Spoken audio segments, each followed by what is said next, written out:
Hey, gang. So this is it. This is the kitchen sink. Uh, last podcast, video cast for the class. I got dressed up for you, put on a tie and everything. Um, so a few announcements, then some final thoughts for the class, and then that'll be it. That'll be it for the final podcast. So here we go. All right. So number one, final exam. So the final exam should pop up this week. You should have seen it. It will come up and you will see what it is. You have until May 2nd to submit it. So you have 2 weeks, plenty of time. And basically, you're going to be writing kind of a personal essay about the times we are in, the COVID times, if you will. But then kind of connecting it to YA Lit. As an opportunity to discuss. So how can YA help adolescents help us kind of get a sense of this? Really want it to be free flowing. Want to hear your voice. I give you some examples. I point you to Dr. Bickmore's Bickford. That's different professor. Dr. Bickmore's Wednesday YA. I give you a couple examples from my own writing that are on there to give you a sense of how you can set up this kind of essay. So again, May 2nd's the deadline for that. Let me know if you have any questions. Always reach out. Second announcement I want to kind of point out to you guys is with regards to SUs. If you're thinking about SU in the class for some reason, make sure you get any of those kind of end of the years things kind of taken care of. And the third thing I want to announce or kind of re-announce is evaluations. So I've set up two evaluations. I need to turn my fingers. Two evaluations for this course. So one is the standard Winthrop evaluation. And if you've not heard the spiel before, or if no one's ever actually told you, so the Winthrop evaluations that you're offered at the end of each course, for each course, really are important for your professors. And so indulge me, if you will, so that I can at least kind of give you my 30-second minute spiel about why evaluations are important. So it's kind of twofold. One is, as the professor, truly this is, again, I've asked for a couple different times throughout the semester, hey, give me some feedback so I can adjust class as it's going. But this is really one of the moments where kind of specific questions that the university wants to ask you, but this really helps us to kind of, as we reflect back on the course and what we want to do differently, and how we want to tweak it, etc. This really gives you an opportunity to have your voice heard in that regard. So it's important that way. The second way that it's important, especially for newer faculty members, right, as these evaluations are reviewed. Department chairs review them, but if you have a tenure track professor who's working at Winthrop, this goes into part of their tenure and promotion, so it does have consequences. So it does offer, they are reviewed by their department chair annually, but they're also reviewed by faculty process as they go through tenure and promotion here at Winthrop. So your student evaluations really are important in kind of how well your professor kind of progresses here at Winthrop. So not only does it help us with the class and the pedagogy and making sure you guys got what you were supposed to get, but it also does help us in terms of kind of promotion and tenure, and if they're an adjunct faculty member, about whether they'll stay around or not. So people do read these evaluations. Multiple people read these evaluations, so they are important. So please take some time. Please plan some time to give me feedback and help me on that. With that in mind, there's a second evaluation that I ask you for, and that's just a discussion board evaluation. And I put in the thing, I don't look at these until the grades are submitted, everything's done. But really, mine in class and the discussion board is meant to really truly be kind of a free form one. So it's really meant to give you an opportunity to kind of look into the class and, think about the readings. Were there books you think I should remove from the list? Were there activities that you just didn't get anything out of and you think that I shouldn't include those anymore? This is really kind of a free form, specific, again, for me to kind of tweak the class moving forward. if these were normal times, we were face to face. If this class were face to face, then we'd spend some of the last class period truly doing this. There's a couple different activities that I'd have you do, and one of those activities is truly give me feedback on the readings, give me feedback on the text, give me feedback on the activities, give me feedback on what your takeaways are. So that's really encapsulated in that discussion board. Again, obviously it's not anonymous because you're going to post it. But again, honestly, I won't look at it until after the grades are submitted or anything else. But I really do value your input into class. I ask every semester, I ask throughout the semester, so that, again, this class can be the best class for the next group coming through. All right, so those are the announcements. Now, the rest of this little mini discussion here with me is really the kind of final thoughts, right? So first of all, this class particularly, this is the first time this course has been 100% asynchronous online. I have thoroughly, from my perspective, enjoyed your discussions. You guys have truly given my little prompts and then taken them out in different ways. It's really been great to see those discussions. As well as your assignments. I appreciate the feedback that I have received. I'm glad that you've not only enjoyed the assignments, but seen the relevance of the assignments that we've done, because I really, truly do try to set this class up, as being project-based, but also being project-based that you could replicate. You'll have to tweak it accordingly to your future educators, or if you're not a future educator, you're going to have to tweak it. But I think even those ones that you tweak, if you're not going to be a future educator, you will likely never write a rationale again. But if you're going to be maybe a YA writer, right? Thinking through rationales, thinking through the pieces of this, right? I think really have some value in terms of the social kind of construct of YA.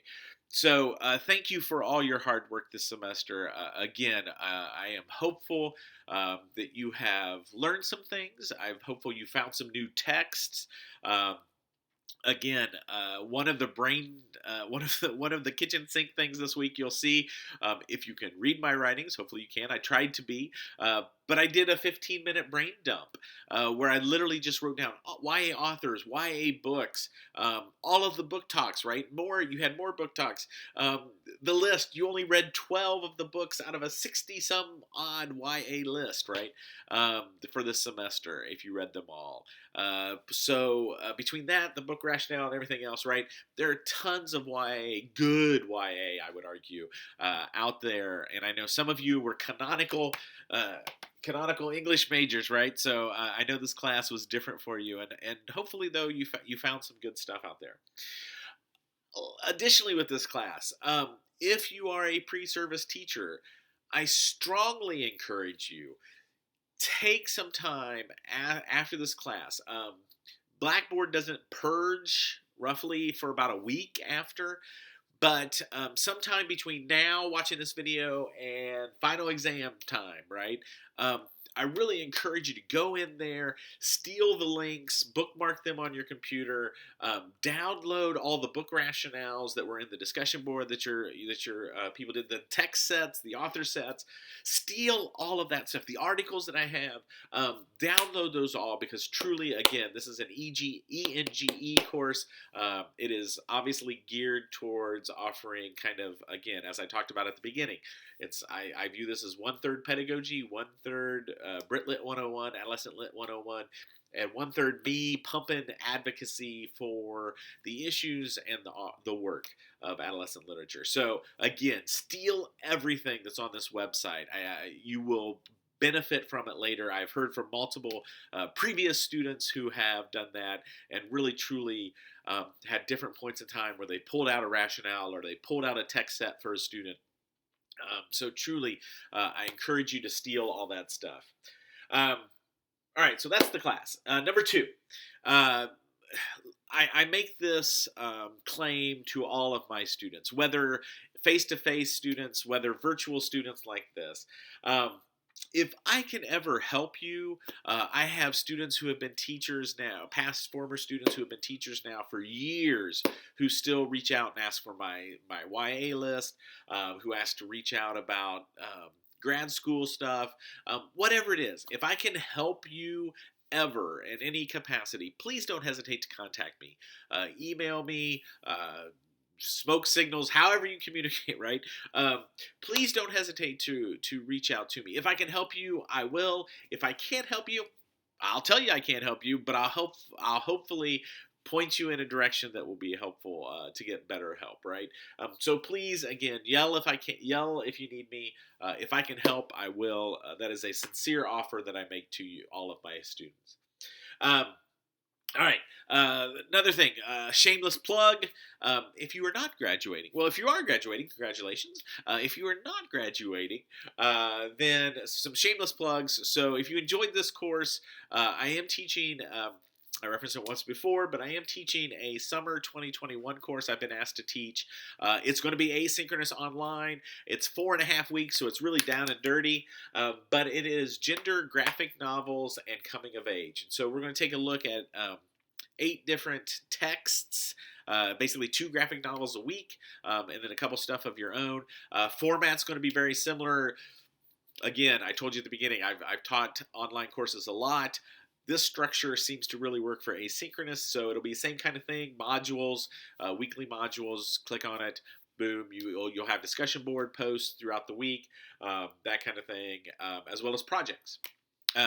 So it is an English course, 510.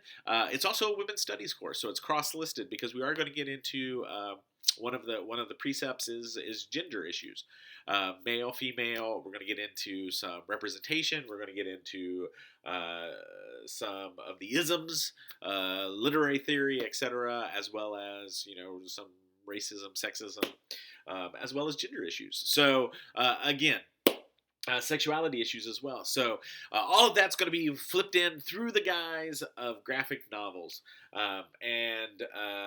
So anyway, so I'm excited about that class. It's been a while. I taught it once before. I swept up some of the texts. So I'm very excited about it. So, and then again, shameless plug, fall number 2, which is in the fall. One more time it has been, and I think it'll be probably the last time for this rotation for a little while, but I am teaching the Literary Merits of Marvel class. If you're needing a fun class or elective English class, or if you're needing Arts and Humanities for Gen Ed Core, English 200 Literary Merits of Marvel, where we look at all things Marvel with a little difference. With a little spin on top of it. I know some of you guys have taken it already and then ended up in here. All right, so the last blurb here, last part, offered it up to you. I wanted to make sure that I answered the kitchen sink questions. And so there were 3 questions posed, and so I'm going to do quickly, briefly answer those from my perspective. So the first question that got posed was... Brianna asked, okay, so, hey, we did lit circles, we did student choice in this class. How does that work in a secondary classroom? And it does work. I did it in my own secondary classroom, but there's also research that shows that it does. So I'm going to kind of break this into 2 parts, student choice and then lit circles. So student choice first. There are many ways to incorporate student choice. You just have to be comfortable. And much like this class, there is an amount of pre-work that you have to do to set it up, right? So you can do it in kind of many different facets and many different ways, right? So I'm going to give you a couple examples of how you can do it. So that are not necessarily lit circle specific, and then we're going to talk about lit circles. So one way you can do it, obviously, is you have multiple project opportunities, right? So you kind of figure out, hey, here's a final project for, hey, they had to read Romeo and Juliet. Okay, well, there's kind of different things you could pull out. And so one thing that I would always do is for the final project, I'd think through how much time I wanted them to spend on it and ultimately what I wanted them to do out of it. And then I would get kind of offer opportunities.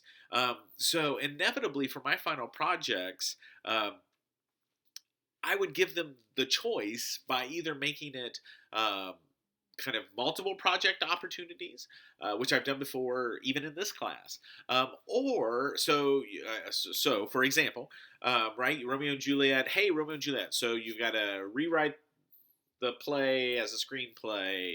Hey, you've got to do a regular, normal Englishy research paper kind of thing. Oh, wait, you've got to create the soundtrack that's going to play for Romeo and Juliet, and then specifically tie that soundtrack to act scene components, right? Um, oh, wait, you're going to design the costumes, but they can't be kind of Elizabethan theater. You've got to bring them in a new age, hey, right? So there's different ways that you can do, and then you have the kind of breakdown. But again, it's going to require a lot of pre-work. Another way to bring student choice in is to allow them, again, student choice in terms of their reading. But many, and again, depends how you set it up, right? Silent sustained reading. They have to read an outside book. You just have to have some reading going on. I think I shared before, I would always have tons of magazines. I am not a hunter. I don't hunt, but I was teaching in um, rural Virginia for a little stint. And so I went and got as many hunting magazines as I could because that's what my students were interested in. So again, right?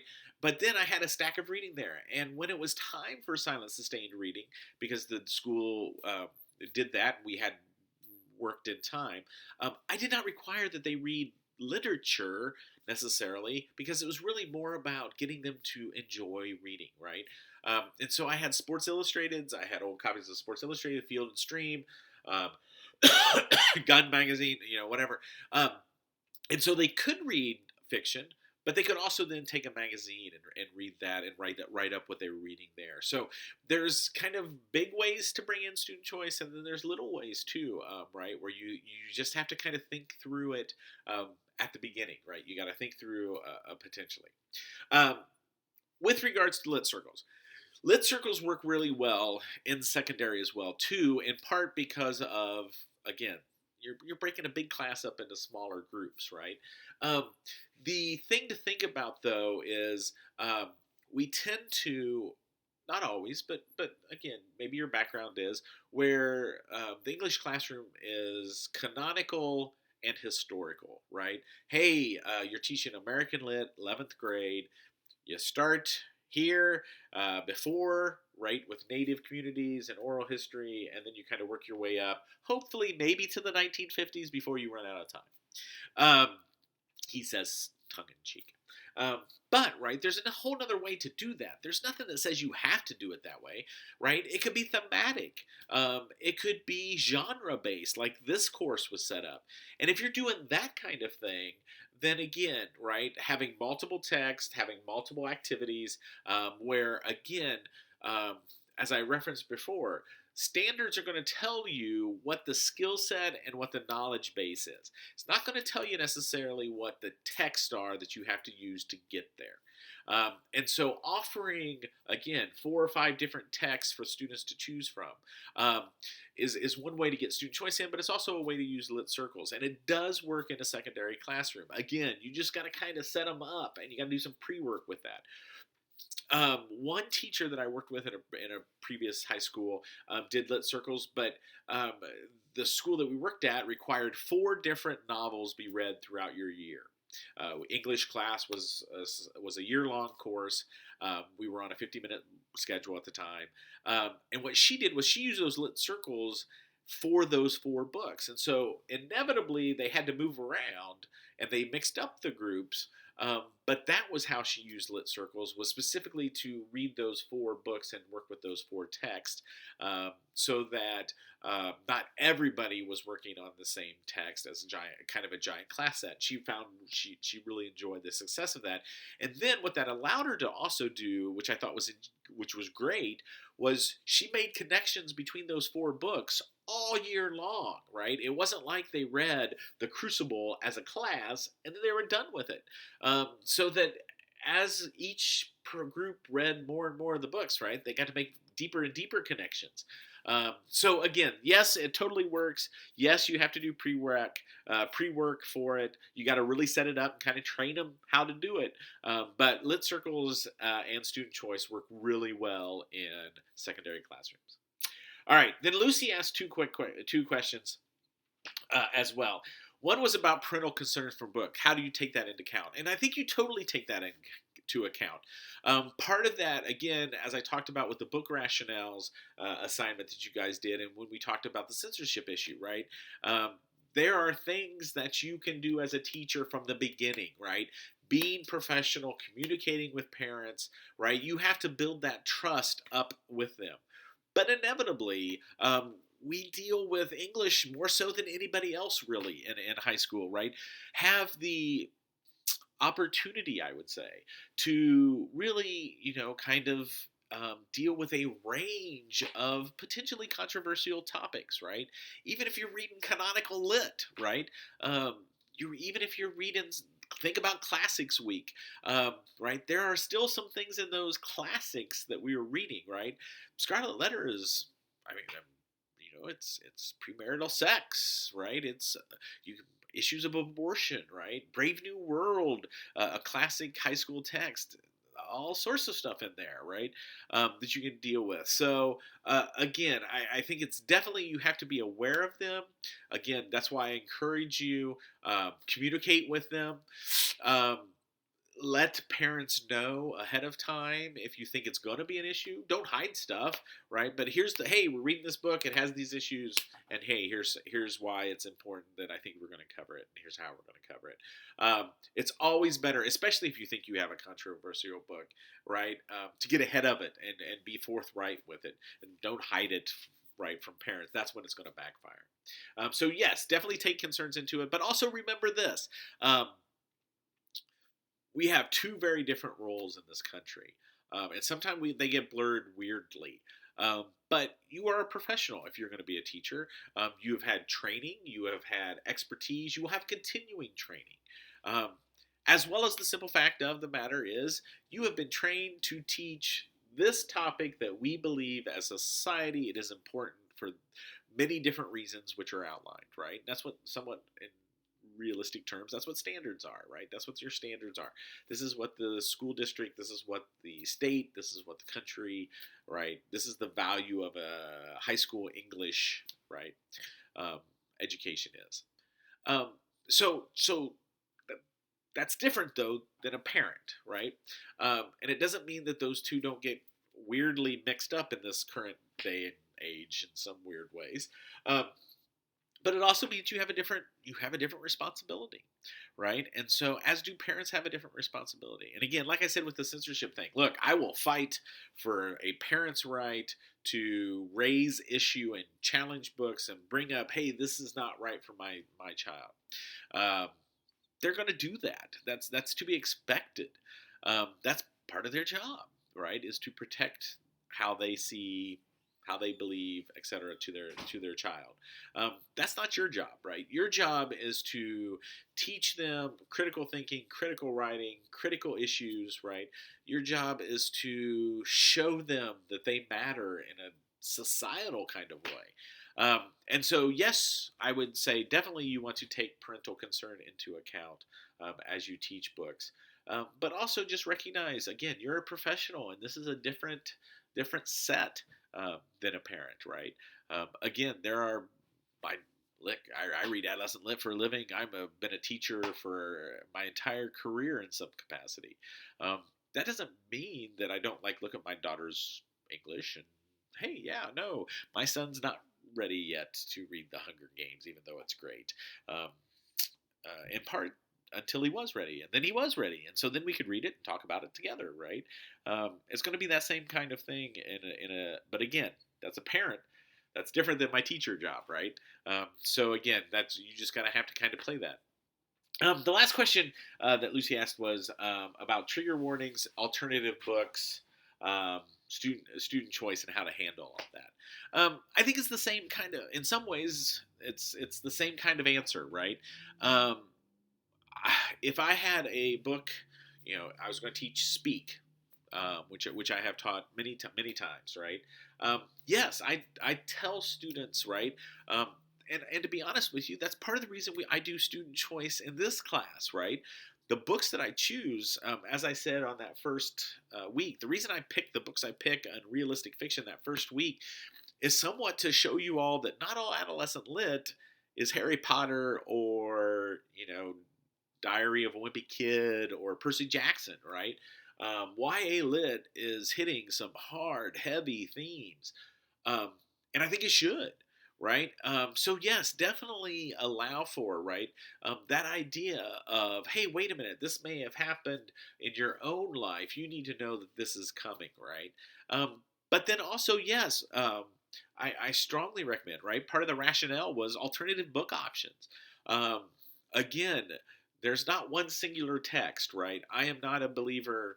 This should not shock anyone. I'm not a believer that the Scarlet Letter has to be taught, right, in 11th grade. It doesn't have to be taught ever, in that, because that's not what my skill set that I'm supposed to be teaching is. It's a great book. I think we should read it. I think it should still be around. Uh, but, right, there are other books that can get me to the same point in terms of what I'm teaching. So always have that kind of, again, as an option. If you value students, if you value your students, then you do have to. I am a holistic teacher advocate, right? I believe in the whole child, and I believe, yes, you show up in my class, and I'm going to teach you, even now, to this day, as a college professor, right? Um, you show up, and I teach you about adolescent lit. But you are a human being who I value your existence. Of course, I'm going to pay attention to that. And if I do pay attention to that, then yes, there may be a book that is just going to be too traumatic for you. And if that's true, then my job isn't to, right, make it traumatic for you. My job is to figure out, okay, so how can I get you to the point that I think you need to be, um, with another text, right? Again, if my argument for YA is, why am I fighting students to try to convince them to take the medicine that is canonical literature in some places, right?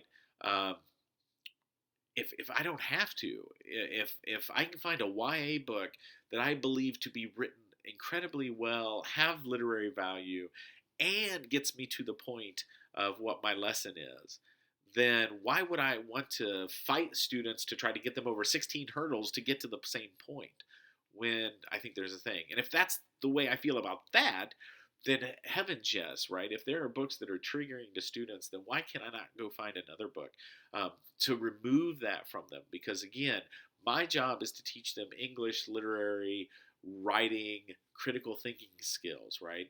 I want them to be a well-rounded and a whole healthy person. Um, but the counseling triggering part, right, is well outside my wheelhouse. I will help them find those people if I can. Um, but yes, I don't want to cause pain because of the reading. And so, again, alternative books, offering student choice. I think those are ways that you can kind of help. And definitely, hey, there may be some issues in it. You guys need to be aware from the beginning. This is going to be a hard read. Here's why. Um, and again, I don't think that spoils a text. I think it treats the respect. I think it treats with respect the student and the text. So, those were the three questions that got asked. I wanted to answer. I know this one has been a little bit longer because I've covered announcements, class, final thoughts, and kitchen sink questions. But again, thank you all for the hard work you've done this semester. I look forward to reading your final essay exams, and finishing up the book talks grading. Thank you so much. Yell as always if you need me. Otherwise, have a good one.